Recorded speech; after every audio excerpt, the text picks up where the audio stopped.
Ah, muito bem. O pastor Kelso, ele é professor no Cibima e agora também deu de alunos na transição que houve lá.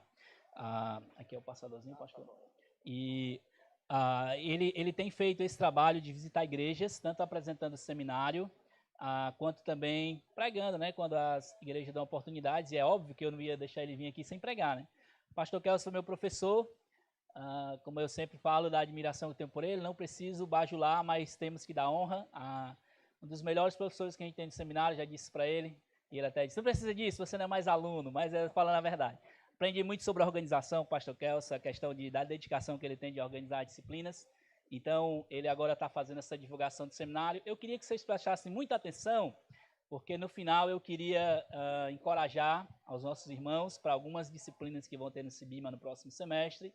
E já temos alguns alunos no online, mas eu queria muito que nós tivéssemos uma boa turma, tanto no online no próximo semestre, quanto também no presencial. Cibima é uma bênção na minha vida, na vida da nossa igreja. O pastor Timóteo é professor lá. Eu também agora tenho atuado como professor, tutor nas disciplinas online e também aluno ainda do mestrado. Então, nós queremos muito e amamos aquele seminário, é por isso que quando o pastor Tiago perguntou, a gente abriu logo as portas para ele. Então, eu vou deixar ele falar aí, apresentar um pouco mais, e no final da pregação dele, eu venho e falo melhor um pouco do que eu tenho pensado, tá bom? Deus abençoe, pastor. Amém.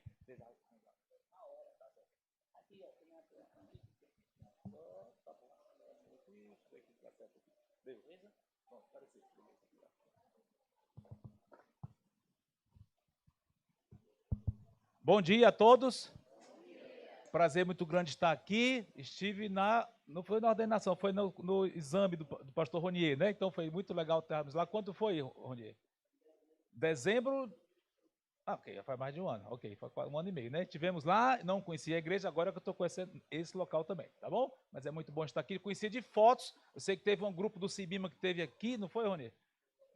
Então, teve aqui recentemente, vi as fotos, aqui o marketing funciona bem, né? Então, no melhor dos sentidos, lógico, né? Mas foi muito interessante. Muito bem, falar um pouquinho sobre o Cibima.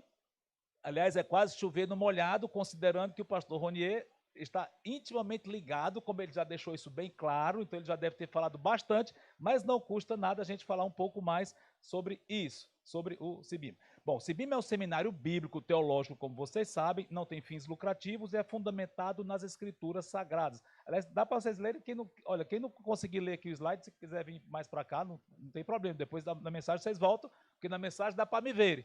Mas, por enquanto, talvez, se quisessem vir para cá, tá bom? Bom, e visando preparar obreiros para a expansão e edificação do reino de Deus. Quanto tempo de existência nós temos? 74 anos. Vamos fazer 74 anos, ou seja, recentemente tivemos a festa de 70 anos do Cibima, né? E para que a glória de Deus alcance os confins da terra. Esse é o nosso objetivo, preparar obreiros para que os obreiros promovam o reino do Senhor. Os nossos cursos, alguns deles resumidamente, temos o Teologia Básica, talvez alguns conheçam pelo antigo nome Instituto Maranata, porque durante vários anos era chamado dessa forma, mas recentemente mudamos para a Teologia Básica, porque tem mais a ver com o que se trata lá e fica mais fácil de identificar. Mas Teologia Básica é muito bom, especialmente se você não tem condições de ir lá todas as semanas, se você quer um curso mais resumido, mais condensado, então funciona só na segunda-feira, tá? E é bem interessante. A turma mais animada que tem lá no Cibima hoje é essa turma aí, está crescendo bastante e alunos muito empolgados, tá bom? Então, se alguém não pode fazer o curso todo, mas quer ter um curso completo, não o equivalente ao bacharel, teologia ministerial, mas quer ter um curso completo, mais resumido, faça o teologia básica, tá bom? Só na segunda-feira. Aí tem o teologia ministerial, que equivale ao bacharel, você sabe que o Cibima é um curso livre, não é reconhecido pelo MEC até então, nosso alvo é que venha a ser, mas então, por enquanto, nós não chamamos bacharel por causa disso, mas é o que equivale ao bacharel, teologia ministerial, que aliás, pastor Ronier é formado nisso. Foi meu aluno lá, como ele comentou.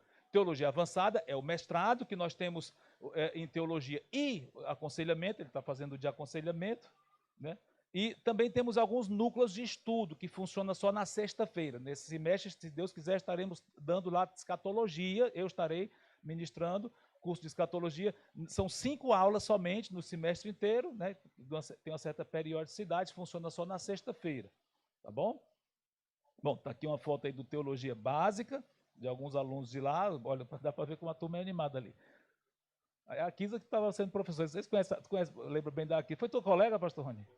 A Kisa hoje deu recentemente uma aula aí, teologia ministerial, algumas fotos aí, se der para vocês verem. E, bom, o que você vai aprender nesse curso? O curso de teologia ministerial tem alguns setores, algumas áreas. Tem liderança, você vai ver sobre exegese, o que é isso? São as línguas originais, vai aprender grego, vai aprender hebraico. Tem um foco também em missões e também em teologias sistemáticas, cadeiras mais ligadas com teologia em si. Tudo isso no teologia ministerial. Tá? E o avançada, como já comentei, tem a ênfase em teologia sistemática e aconselhamento bíblico. Tá aí uma foto aí recente, tá bom? Núcleos de estudo, já comentei um pouquinho. Recentemente tivemos sobre missões no sertão, que aliás foi o pastor Mateus que esteve aqui recentemente trazendo a turma, não foi isso? Foi, teve aqui, exato. Então pronto, é a turma desse... não, teologia, isso aqui está falando do núcleo de estudo, mas ele dá uma matéria também e os alunos vieram. Evangelismo discipulado e veio um grupo aqui na aula prática, né? Ok? Temos também os cursos EAD, à distância. Temos o curso online, ou seja, todo o teologia ministerial está online hoje. Então, quem não tem condições de ir de jeito nenhum, faça online. Mas se tiver condições de ir, claro que é melhor estar lá presencial, quem tem condições, porque a gente interage lá, tem todo esse aspecto e toda essa riqueza. Ok? Mas para quem não pode ir, é muito bom. E outros cursos online também estão disponíveis aí. Vocês podem entrar no site e ver lá mais detalhes sobre isso. Ok? E culto de alunos. Toda segunda-feira nós temos culto de aluno lá no seminário. É bem interessante, está aberto a qualquer um que quiser assistir. Mesmo que você não esteja cursando o Cibima, quer assistir lá, vá, será muito bem-vindo. E quem é que prega lá? Professores, pastores das igrejas de alguma forma ligadas com o Cibima, ex-alunos, hoje que estão no ministério, pregam lá, então é bem interessante. A pregação, tem louvor, é muito bom esse momento lá. Tá bom? Opa, eu voltar aqui. Tá? E também temos algumas programações especiais. Que tipo de programações especiais? No começo de cada semestre, nós temos o que chamamos de Semana Maranata. Olha, tem temas bem interessantes. Tivemos recentemente História da Igreja e outros assuntos também ligados com isso. Então, é uma semana intensiva, uma espécie de conferência, que é uma semana toda à noite, no começo do semestre, cada um dos 2 semestres, e no próximo semestre, em agosto, teremos sobre música. Olha só, música na igreja. Então, vocês também estão convidados a irem assistir lá, tá bom? E alguns eventos teológicos, como lançamento de livros e vários outros, ok? Então, aqui alguns exemplos de programações especiais que nós temos. Aliás, vamos ter a semana de aconselhamento bíblico agora em julho, está sendo bem divulgado, né, e já é a 14ª edição, ou seja, já funciona há mais de 10 anos, anualmente, ou seja, né, quem não fez, alguém já participou aqui do aconselhamento bíblico do Cibima?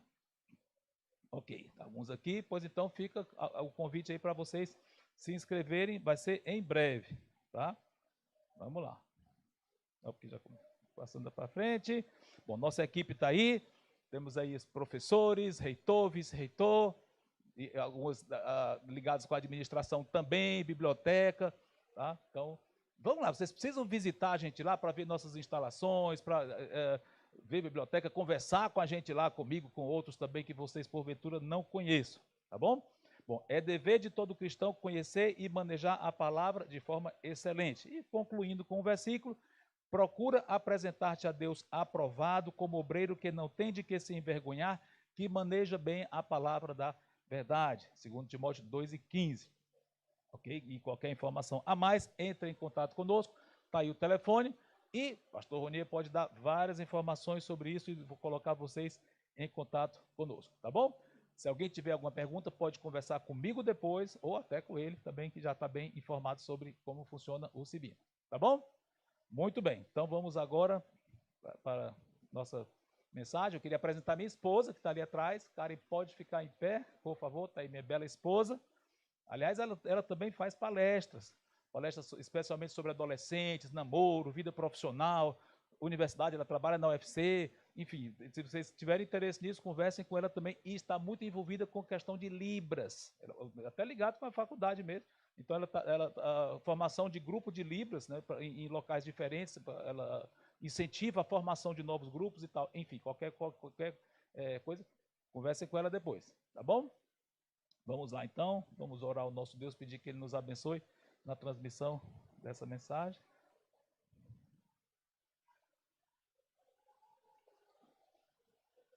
Chegar um pouquinho mais para frente. E eu vou atrapalhar vocês que estão aí. Qualquer coisa vocês vêm para cá, né? Tá bom, que fica mais perto das pessoas. Tá bom? Vamos lá então. Vamos orar ao nosso Deus, pedir que Ele nos abençoe aqui. Santo Deus, queremos te agradecer por estarmos aqui na Igreja Bíblica Batista do Eusébio. Obrigado pelos pastores, teus servos aqui, cada membro, cada servo teu, serva tua.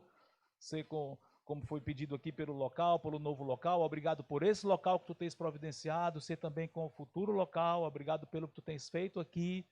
Edifica cada um dos que tem passado aqui por essa igreja, que estão aqui ou que ainda vão chegar, que tu tragas cada um conforme a tua perfeita vontade. Muito obrigado por tudo que tu tens feito em nossas vidas, ser agora com essa mensagem, porque precisamos completamente de ti para transmiti-la com fidelidade, santidade, fluência, clareza. Dá-nos isso, eu creio que tu darás, porque tu és fiel. Muito obrigado, em nome de Cristo. Amém. Ok, vou começar com uma pergunta aqui. Você é bem articulado com notícias novas? Você está sempre ligado com notícias, informações? Você gosta de estar muito bem informado do que acontece ao seu redor? Provavelmente sim, alguns talvez não muito, e talvez varie muito isso. É bem possível que se você está realmente muito antenado, como se diz, muito ligado com informações, que você fique um pouco abatido ou abatida, porque nem todas as informações que nós ouvimos são muito positivas. Então, em outras palavras, muitas coisas ruins acontecem ao nosso redor. Estou falando não só em termos de Brasil, mas no mundo todo, em termos gerais. Então, não estou dizendo que tudo é ruim, mas muitas informações nos deixam meio para baixo. Agora, o que nós vamos falar em nosso texto aqui e na explanação é exatamente alguém que tinha, porque ouviu a notícia muito ruim, tinha ouvido a notícia muito ruim recentemente, estava muito abatido. A notícia verdadeira, com certeza, bem atual, naqueles dias, e eles estavam muito abatidos. Mas souberam de uma outra notícia, também verdadeira, que os mudou completamente e alterou o estado de ânimo deles, de um profundo abatimento para uma vibração, algo verdadeiro. De quem será que eu estou falando? Já deu para perceber de quem nós estamos falando? Vou dar uma dica maior aqui. 2 discípulos do Senhor, conheciam a ele, estavam andando num certo local muito tristes por algo real que tinha acontecido. Mas depois, quando souberam de outra coisa, mudou completamente o coração deles, eles ficaram com corações ferventes, fervorosos. De quem é que eu estou falando? Os 2 discípulos no caminho de Emaús. Vamos lá para Lucas capítulo 24. Se vocês não conheciam a história, vão conhecer agora. Mas é bem provável que já tenham ouvido. Lucas 24.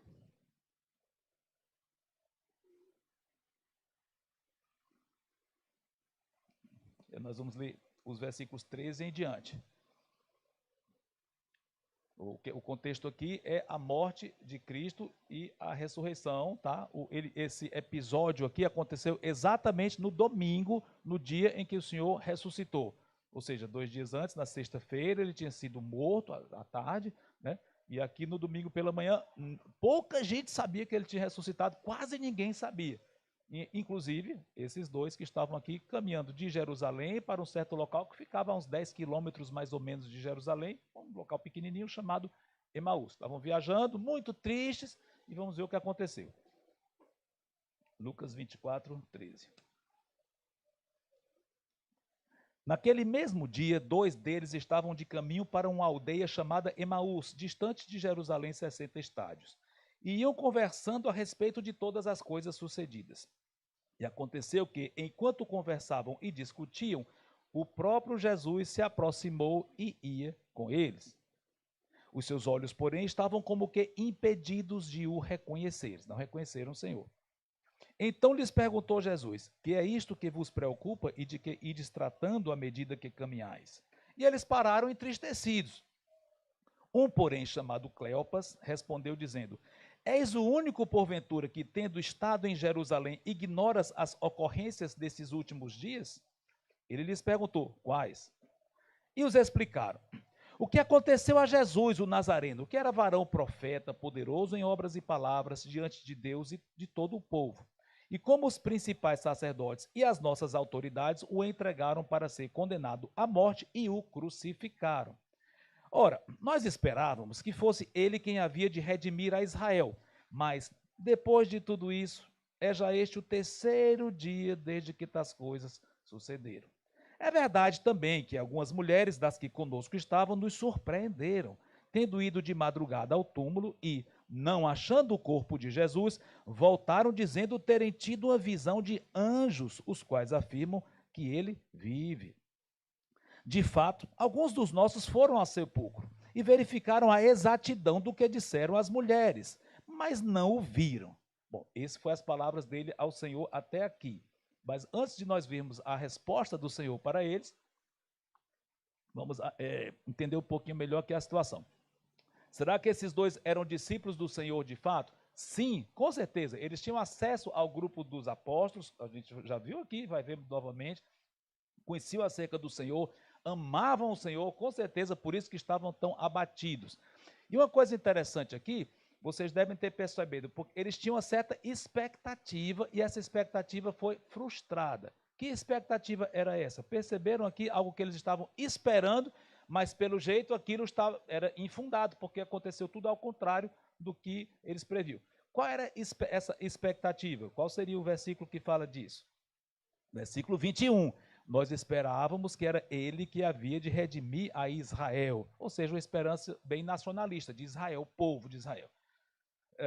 Interessante, eles eram judeus e eles conheciam profecias acerca do Messias. Quem é o Messias? Literalmente, é o ungido, aquele que Deus separou, capacitou para cumprir uma tarefa. Esse é o significado da palavra o Messias e é o significado da palavra Cristo. Cristo, em grego, acabou se tornando português, mas vem do Christos, que é grego.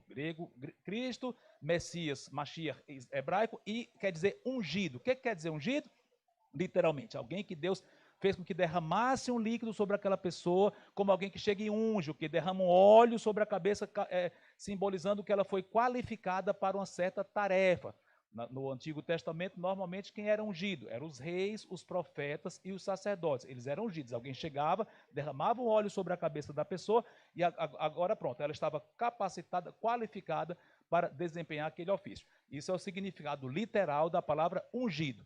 E Israel no Antigo Testamento sabia que Deus tinha preparado alguém, o ungido, o Messias, que ia fazer grandes coisas para o povo. Que coisas seriam essas? Resumindo, eles iam livrar de todos os inimigos, e isso para os judeus é muito importante, porque eles viveram cheios de inimigos a vida toda, e até hoje tem. Vai ver o que acontece com Israel hoje, cercado de nações hostis a eles, pois isso tem caracterizado a nação de Israel desde o início. Então eles sabem o que é ser oprimido por inimigos, e eles sabiam que Deus ia levantar alguém, um personagem humano, que iria libertá-los dos inimigos, e não só libertá-los dos inimigos. As promessas do Antigo Testamento vão além disso. Elas falam de um tempo de completa prosperidade para o povo, prosperidade material na sua própria terra. Tudo isso eles sabiam. O Antigo Testamento é repleto de informações nesse sentido. Então eles esperavam a qualquer momento chegar o Messias. E interessante, nessa época aqui, havia uma grande expectativa, parece que estava crescendo ali naqueles dias, essa noção de que o Messias está chegando. Eles estavam com essa ardente expectativa de que ele ia chegar, estava aumentando essa expectativa no povo, ok? E quando chega o Senhor Jesus, fazendo muitos milagres, com muito poder, dizendo, em outras palavras, ele chegou claramente, ele assumiu, eu sou aquele que devia vir, etc, etc. E eles ficaram, é ele. Então, ele é ungido, é ele que nós devemos esperar para redimir, libertar Israel. E naquele contexto, quem era o povo, quem era a nação que estava oprimindo os judeus? Eram os romanos, realmente. Os judeus não eram um povo livre, eram um povo, não era escravo no sentido de viver acorrentado, não. Mas era um povo que só podia fazer aquilo que os romanos permitissem, e aqui e ali tinha sérios problemas. E eles esperavam alguém que os libertasse dos romanos. Mas o que aconteceu? o Senhor Jesus não inaugurou o seu reino ali, pelo contrário. Aliás, ele nunca disse que ia inaugurar nos dias dele, não. O discurso dele era um pouco, talvez, diferente do que eles esperariam. Ele falava de quem bater na tua face, oferece a outra. Como é? Está diferente do que a gente espera. A gente espera uma vitória, vitórias militares. Então, o discurso dele era bem diferente do que eles esperariam. Mas, mesmo assim, ele era muito poderoso. Claro, fazia milagres, ressuscitava mortos. Olha, fazia parar uma tempestade no mar. É muito poder. Então, disseram, ele é poderosíssimo, ele faz milagres, ele é grande. Então, talvez ficassem um pouco confusos. Quando ele foi preso pelas próprias autoridades judaicas, que deveriam reconhecê-lo a rigor, e então morreu, acabou-se a esperança. Na casa dos discípulos, ficaram, como é que pode? Imagine a confusão na cabeça dele. Amavam o Senhor, ouviam o Senhor, ficavam impressionados com as palavras dele, o ensino dele, multidões iam até ele, o povo ia atrás dele, fascinado pelos ensinos dele, pelos milagres também. E pronto, ele é morto de uma forma terrível. Vocês sabem muito bem disso. A crucificação era não só torturante em termos em si, fisicamente, mas tinha todo o estigma de algo que significava que aquela pessoa era uma maldita. Pessoas da pior espécie eram crucificadas. Então tinha um aspecto moral também degradante de ser crucificado. Então eles viram o Messias, que é poderoso, herói, glorioso. Desse jeito, não pode ser. Então essa expectativa deles, até que a gente entende que eles estivessem tão frustrados até certo ponto, só porque eles viam só um pedaço da história. Então, chegou o Senhor Jesus, eles não reconheceram, contaram isso porque que estavam tão tristes, e aliás, interessante que um pouquinho de cristologia aqui, quando ele fala aqui no versículo 19, Jesus o Nazareno era varão profeta, interessante, profeta, ele é profeta, um dos 3 ofícios dele, poderoso em obras e palavras, o ministério dele, o que era o ministério dele? Era fazer milagres e pregar, resumidamente, né? E varão Jesus, um ser humano, ele era homem, ao mesmo tempo que divino, aqui não fala disso, os discípulos não tinham entendido isso bem, mas ele tem 2 naturezas, né? Diante de Deus e de todo o povo, ou seja, ele estava na presença do Senhor, comunhão com Deus, ele foi enviado por Deus, sim, mas também fazia isso diante do povo, que testemunhava isso que ele fazia. Pois bem, e vamos ver então a resposta do Senhor. Obrigado por alguém que colocou água aqui. Obrigado, irmão. E vamos ver a resposta do Senhor a esse desabafo deles. Vamos ver o que Cristo disse. Versículo 25. Então lhes disse Jesus, honestos e tardos de coração, para crer tudo o que os profetas disseram. Porventura não convinha que o Cristo padecesse e entrasse na sua glória? Opa, que coisa bonita. Uma repreensão do Senhor. Ele chamou de nécios. Nécios é uma palavra que a gente nunca usa e talvez seja um pouco difícil o significado. É tolos, sem sabedoria, sem entendimento. Esse é o sentido. Vocês estão agindo, ele disse, vocês estão agindo com tolice, vocês não estão usando sabedoria, em outras palavras. Por que eles não estavam usando sabedoria? Ele diz aqui. Vocês são tardos de coração para crer o que está nas Escrituras. Ou seja, vocês não entendem, aliás, vocês nem entendem nem creem no que está nas Escrituras. As Escrituras que eles conheciam, pelo menos em parte. E então ele diz aqui, o Messias, o ungido, né? Tinha que padecer, ou seja, sofrer e entrar na sua glória. 2 estados aqui da obra de Cristo. Primeiro, humilhação. A própria encarnação dele já foi uma humilhação, porque ele desceu da mais alta glória do céu e se tornou um ser humano, que já era algo bem humilhante comparado com quem ele era, né? E além do que, viveu da forma como ele viveu. Pobre desde o nascimento, vocês conhecem bem, né?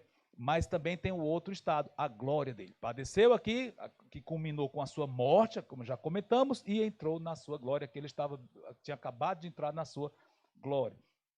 Mas então, agora o que ele vai fazer? Versículo 27. Aliás, antes de ler o versículo 27.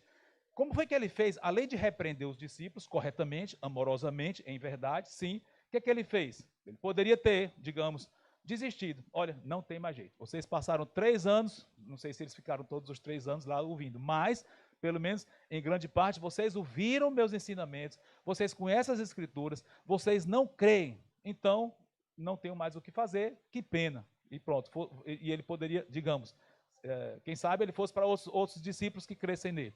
Será que ele fez isso? Não. O que ele fez? Ou ele poderia, tudo bem, não tem problema não, vocês não creem, mas o importante é o coração, né? Isso que as pessoas dizem, né? Não importa o seu coração, não importa o que você crê. Negócio de doutrina. Doutrina separa. O que une é o amor. Doutrina? Que negócio de doutrina? Alguns dizem isso. Você já deve ter ouvido esse discurso aí de algumas chamadas igrejas, né? Mas seja como for, ele poderia ter dito, poderia entre aspas, claro que ele não faria isso, mas vamos colocar aspas. Ele poderia ter, não tem problema nenhum, vocês não creram, mas não tem problema não, o importante é o seu coração. Não. O que ele fez? Nem uma coisa, nem a outra. Versículo 27. E começando por Moisés, discorrendo por todos os profetas, expunha-lhes o que a seu respeito constava em todas as Escrituras. Que lições nós tivemos aqui?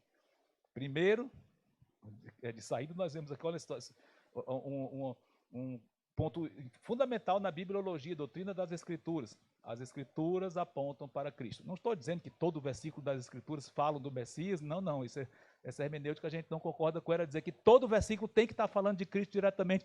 Não é isso. Porém, que o Senhor Jesus, de algum modo, está sendo apontado no geral, de ponta a ponta do Antigo Testamento, não tenha dúvida. Ou seja, se você for de Gênesis a Malaquias, várias profecias, várias indicações, de alguma forma, apontam para aquele que viria. Aliás, é o que ele está dizendo, começando por Moisés, passando por todos os profetas, ou seja, ele está abrangendo o Antigo Testamento inteiro. Eles falam de mim, ou seja, eles falam de dois aspectos, da humilhação e da glória, ou seja, tem muitas profecias, muitas predições do Senhor Jesus no Antigo Testamento, nas páginas do Antigo Testamento que falam da pessoa dele, do ministério dele, seja do sofrimento, seja da glória, seja do futuro reino, cheio, repleto. E aqui ele fez uma exposição aqui. Que aula maravilhosa! Quem é que não queria estar numa aula dessa com o próprio Senhor falando, discorrendo o Antigo Testamento? Isso é a exposição do Antigo Testamento, não é? Ele puxando o foco em si mesmo. A gente fica até pensando, quais foram as passagens do Antigo Testamento que ele citou aqui? Eu não sei, ninguém pode afirmar, mas é bem provável, olha só o termo provável, não estou garantindo, que ele tenha se referido ao Salmo, qual é o Salmo que diz, Deus meu, por que me desamparaste? 22, Salmo espetacular, messiânico, que fala da morte dele, aliás, uma frase literal que ele disse na cruz. Ele pode ter citado esse Salmo. Ele, bem provavelmente, ele citou vários outros salmos que falam, ou outros textos bíblicos que falam da traição, que ele foi traído. Zacarias fala que ele foi vendido por dinheiro, e várias outras passagens falam disso. Repartiram minhas vestes, olha só, detalhes literais de coisas que foram cumpridas na crucificação. O Antigo Testamento fala isso. Olha só, será que ele se lembrou? Ele sabe todas as coisas, ele nem precisa se lembrar. Mas será que ele mencionou o sacrifício de Isaac?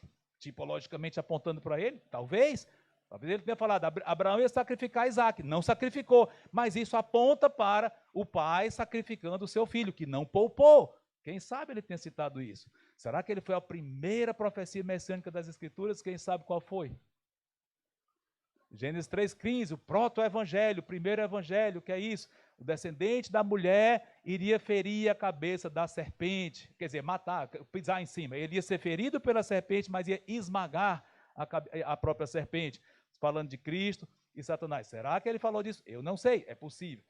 Mas é possível também que ele tenha mencionado a ressurreição dele, que está num salmo, que é um pouco misterioso, quando a gente lê, a gente nem entende direito, mas o Novo Testamento fala claramente que se refere à ressurreição de Cristo. Qual é? Salmo 16, não deixarás a minha alma na morte, nem permitirás que teu santo veja corrupção. É bem provável que ele tenha dito isso. Davi escreveu isso falando não dele, mas de mim. Não de mim, que ele não estava se identificando ainda como o Senhor, ele estava falando como se fosse falando do Messias. O Messias tinha que passar por isso, ressurreição. Enfim, várias passagens.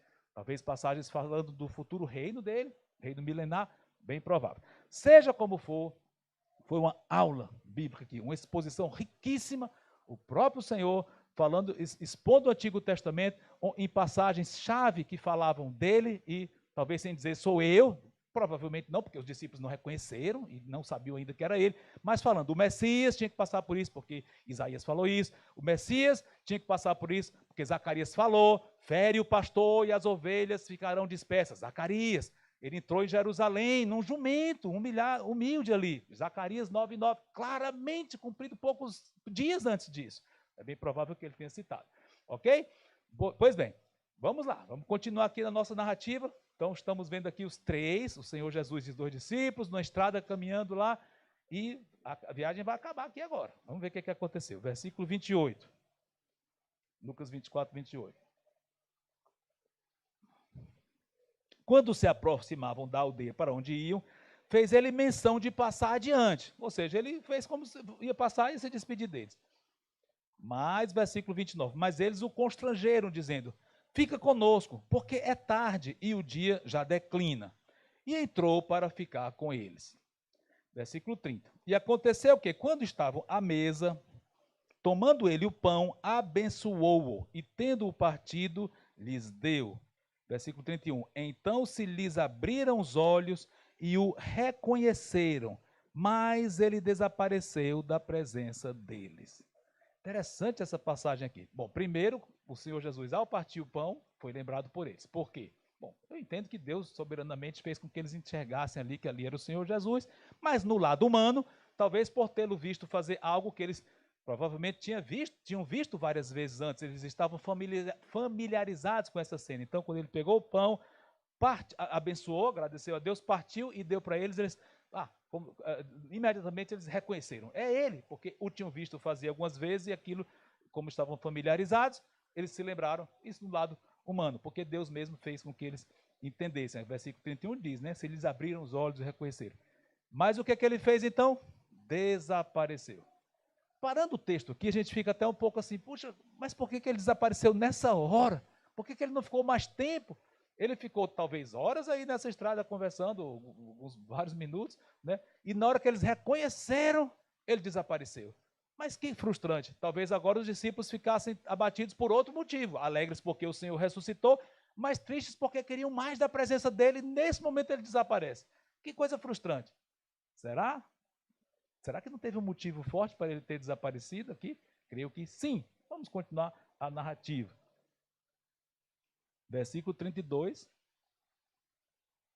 E disseram um ao outro, porventura não nos ardia o coração quando ele pelo caminho nos falava, quando nos expunha as escrituras? Olha só, testemunho aqui de o que eles estavam sentindo e nem perceberam ainda no momento, né, quem era ele, mas é algo maravilhoso ouvir a palavra de Deus e entender essas coisas. E o que foi que os discípulos fizeram? Vamos ver no versículo seguinte, 33. E na mesma hora, levantando-se, voltaram para Jerusalém, onde achavam reunidos os 12, e os 11, desculpa, Judas já tinha morrido aqui, e outros com eles, os quais diziam, o Senhor ressuscitou e já apareceu a Simão, Pedro. Então os dois contaram o que lhes acontecera no caminho e como fora por eles reconhecido no partir do pão. Interessante. Primeiro, eles não ficaram abatidos. Pelo contrário, eles se animaram e voltaram para Jerusalém. Isso é muito sugestivo. Eu acho que a gente tem uma lição bem interessante para tirar disso. Eles venceram o cansaço, tinham acabado de chegar lá, uma viagem de uns 10 quilômetros, não é tanta coisa assim, mas é uma viagem. Chegaram lá, voltaram os 10 quilômetros de novo, caminhando, venceram o cansaço, venceram o que quer que eles fossem fazer lá, ficou para trás, outra prioridade agora, e venceram talvez o medo. Lembra, eles disseram para o Senhor, fica, porque já é noite, e as estradas da Palestina eram perigosas. Hoje em dia a gente sabe o que é viajar por estrada perigosa. Naquela época já era assim. Então tinha o perigo ainda, mas eles nem ligaram para isso. Vamos voltar. Eles estavam tão empolgados com saberem que o Senhor estava vivo e eles conversaram com ele, que eles venceram medo, venceram cansaço, venceram qualquer coisa e voltaram para Jerusalém. Por quê? Porque eles queriam estar com os discípulos. Eles queriam estar com os apóstolos e contar essa notícia. Eles queriam espalhar essa notícia maravilhosa. Eles sabiam que o povo devia estar muito abatido, mas eles ficaram tão vibrantes com aquilo que diz, nós temos que compartilhar essa notícia com nossos irmãos. Foi o que eles fizeram. E quando chegaram lá, os irmãos já estavam alegres, porque já tinham ouvido de outra fonte, das mulheres e do próprio Pedro, que teve um encontro pessoal com o Senhor. A Bíblia não registra como foi esse encontro, mas nós sabemos por causa dessa passagem aqui. E o que aconteceu em seguida? Versículo 36. Continuando aqui. Falavam ainda estas coisas quando Jesus apareceu no meio deles e lhes disse, paz seja convosco. Pronto, apareceu de novo para os dois. E eu vou ler os próximos versículos só para a gente saber o que aconteceu logo em seguida, mas não vou desenvolver o que vem depois não, tá bom? Mas só para a gente ver o que aconteceu nesse encontro. Diz assim, versículo 37, eles, porém, surpresos e atemorizados, acreditavam estarem vendo um espírito. Só uma imaginação aqui, ou algo meio sem corpo. Versículo 38, mas ele lhes disse, por que estáis perturbados? Porque sobem dúvidas ao vosso coração. Vede as minhas mãos e os meus pés, que sou eu mesmo. Apalpai-me e verificai, porque um espírito não tem carne nem ossos, como vedes que eu tenho. Olha aqui uma prova viva da encarnação do Senhor Jesus, da humanidade dele. Ele era um ser humano autêntico, como eu e você, exceto que ele não tinha pecado e ele também tem a natureza divina. Tem essa distinção, mas tirando isso, a humanidade em si é como a nossa. Está aqui uma prova. Versículo 40, dizendo isso, mostrou-lhe as mãos e os pés, e o texto continua, e ele chegou até a comer com eles. Bom, irmãos e irmãs, já começando a arrumar para a nossa conclusão, que lições nós podemos tirar desse tão maravilhoso que nós vimos aqui. Bom, antes de mais nada, no mundo nós temos notícias que nos botam muito para baixo, nos colocam muito para baixo, mas diante de uma certa notícia, essas coisas ficam superadas. E essa notícia foi essa: Cristo ressuscitou. Então, esses dois discípulos aqui estavam muito abatidos, mas quando viram o Senhor ressuscitou, conforme as Escrituras diziam, eles vibraram. E as coisas ruins que tinham acontecido ou que ainda viessem a acontecer debaixo do sol, não ia mais abatê-los. Podiam até sofrer, e nós sofremos, sim, nós passamos por tribulações, sim, mas elas não precisam nos abater. Basta nós lembrarmos do que realmente aconteceu, quer dizer, do que é pura verdade hoje. Cristo está vivo no céu. Ele não está aqui agora fisicamente, nem poderia estar, porque ele só tem um corpo, e o corpo está no céu, e nós vamos vê-lo quando ele voltar, ou nós partimos antes. Mas fisicamente ele não pode estar aqui agora, mas espiritualmente sim. Ele é onisciente, sabe todas as coisas. Aliás, o Espírito dele mora no seu coração. Se você é um crente no Senhor Jesus Cristo, desde o momento da conversão, da sua entrega a Ele, o Espírito veio habitar em você. É o Espírito de Cristo, é o Espírito do Pai e é o Espírito de Cristo. Ele está em você, Ele está em mim, e onde Ele está agora, Ele sabe todas as coisas. Isso nos é um conforto muito grande, porque Ele nos ama e Ele nos livra das nossas aflições. Não necessariamente da aflição em si, ele pode permitir problemas, dores, sofrimentos, saudades, sim, mas ele nos conforta. Muitas vezes ele nos livra do próprio problema, é verdade, mas muitas vezes ele nos alegra durante o problema. Isso nos é um alívio muito grande. Outro ponto, o conforto não vem automaticamente. Ele usa um meio para nos dar esse conforto. Foi o mesmo meio que ele usou aqui. Qual é esse meio? Não é e-mail, né? Um meio. Ele usou um meio, um veículo, para, através dele, alegrar o coração deles e fazer o coração ferver. Qual foi? A palavra dele.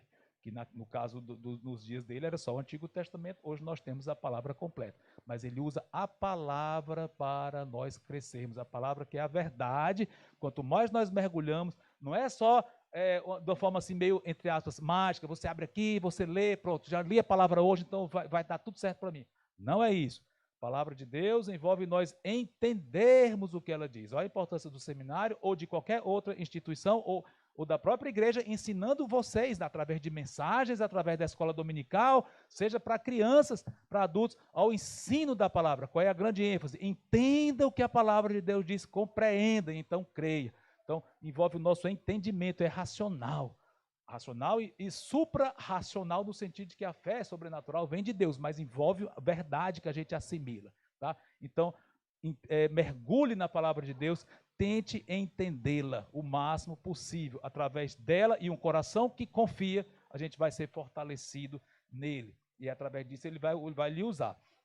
E, finalmente, para a gente concluir, a importância de outro ponto aqui que ficou bem claro aqui no nosso texto, da comunhão. Aqueles dois discípulos poderiam ter, se o Senhor Jesus tivesse ficado com eles só o restante da noite, alguns dias, eles não iam voltar para Jerusalém. Mas o Senhor se ausentou deles, e isso os forçou a correr para Jerusalém, ficar com o grupo de apóstolos e de vários outros discípulos juntos. E ali ele apareceu novamente. Ou seja, a importância da comunhão uns com os outros. Ele quer ver a igreja unida. pelo menos através de igrejas locais. Eu sei que a igreja geral não pode estar unida todo mundo ao mesmo tempo, porque como é que você vai usar, se reunir com a igreja que está no Japão, ou em várias outras partes do mundo? Não tem como juntar aqui, vai juntar no arrebatamento, mas aqui não.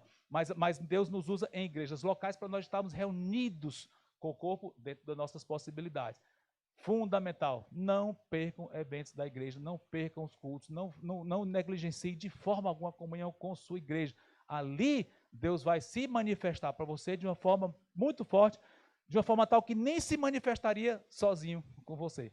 Ele pode se manifestar como ele quiser, mas tem certas situações que ele nos ensina através do contato com o corpo, com os membros uns dos outros, ok? Lembra disso.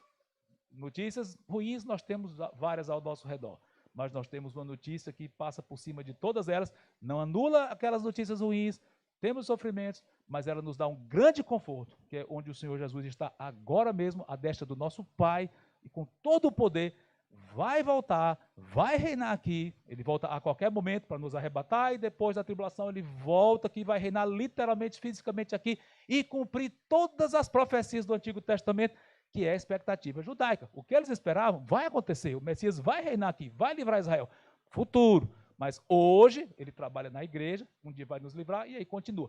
Mas essa é a certeza que nós temos muito conforto aqui, nós temos poder para exercitar essa missão, temos a palavra do Senhor, temos a comunhão uns com os outros. E nós usemos isso o máximo possível, porque assim podemos até saber as notícias horríveis ao nosso redor, mas não vamos ficar abatidos, vamos crescer e nos aproximar cada vez mais do Senhor e vivemos da maneira como Ele quer, porque é isso que para isso que Ele nos mantém aqui. Amém? Santo Deus, obrigado por essas palavras que Tu tens edificado o Teu povo. Em nome de Cristo, amém.